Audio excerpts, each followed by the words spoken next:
Good morning, guys. We are continuing with the session on models of communication. In the first class, we discussed the linear model of communication, which was the sender and the receiver, and there is a channel, and it's a unidirectional model of communication. The message is encoded by the sender and it is decoded by the receiver. There is communication in only one direction in the linear model, and it was invented or propagated by Shannon and Weaver model of communication. So there is no feedback there. There is only one message in one direction. There is no feedback between the sender and the receiver. There is a channel, of course, through which the message is communicated. So that was very clear to you, the linear model of communication, which was proposed by Shannon and Weaver. Today we are moving on to another model of communication, which probably is more current and more updated than the linear model of communication. So the name of this model of communication is transactional model of communication. Transactional model of communication. What does the word transaction mean? Give and take. Give and take. So there is an exchange. This is what is meant by transaction. So the transactional model of communication is similar to the first model of communication that we learned, but this is made possible with feedback. The sender sends a message and the receiver sends a reply or a feedback. So this is a circular loop. This is the transactional model. Earlier, it was just the sender sending the message to the receiver. Here, the receiver sends a feedback to the sender. So the roles are changing here, right? So the sender, when the feedback happens, the sender actually shifts the role to a receiver, and the receiver becomes the sender. Now imagine that I am the sender of the message in a transactional model of communication. I am sending a message to you. If you are sending me a feedback, you become the sender. Initially you are the receiver, and if you are giving me feedback, you become the sender and I become the receiver. And then when I talk again, I become the sender again and you become the receiver again. So there is a change of roles between the sender and the receiver. Rest is quite similar. There would be a channel, of course, or the medium through which the message will be communicated. Most of the time, transactional model of communication is discussed when there is interpersonal communication between human beings. That is, two human beings talking to each other so that there is sending and receiving simultaneously.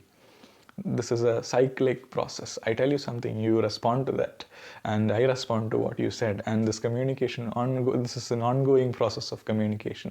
So this is how the transactional model of communication represents human interactions. So when simultaneous communication happens between a sender and a receiver, there is possibility that there are some kinds of noise in between. That is, imagine that it's not just external noise that I'm discussing about, but rather internal noise also. I'll explain how. First, I'll explain external noise. For example, imagine that we are talking and there is somebody who is using a grinder right next to you, and there is so much of noise, and the other person is not able to hear you. So there would be external noise. Or imagine that you are talking to somebody on the phone, there are network issues and the other person is not able to hear you clearly. That's because of technical reasons. This can be called external noise. So there is the sender, there is the receiver, and there is the message going here and the feedback coming here through a channel. The sender is encoding the message and the receiver is decoding the message, and the receiver then becomes the sender, and it's a cyclical process. But in between, on the channel, there could be external noise because of technical issues, because of environmental noise, but there can be internal noise also, which is psychological noise. That is, imagine that I'm not at all willing to listen to that person. I don't like that person at all. So what will happen? So the entry of his message into my consciousness will be blocked by my own psychological problems. That is, I don't like that person at all, I'm not listening to him, I have decided that. So effective communication is not possible. So that is internal noise or psychological noise there. Or imagine that the two people belong to entirely different social contexts.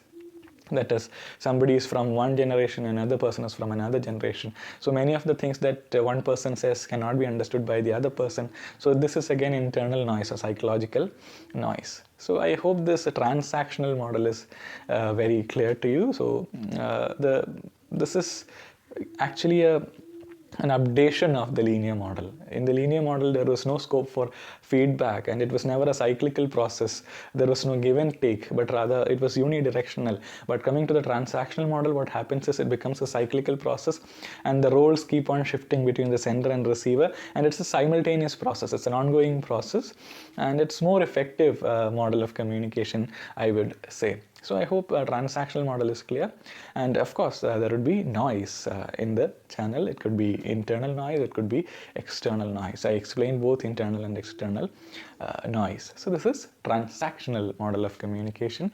I hope the idea is clear.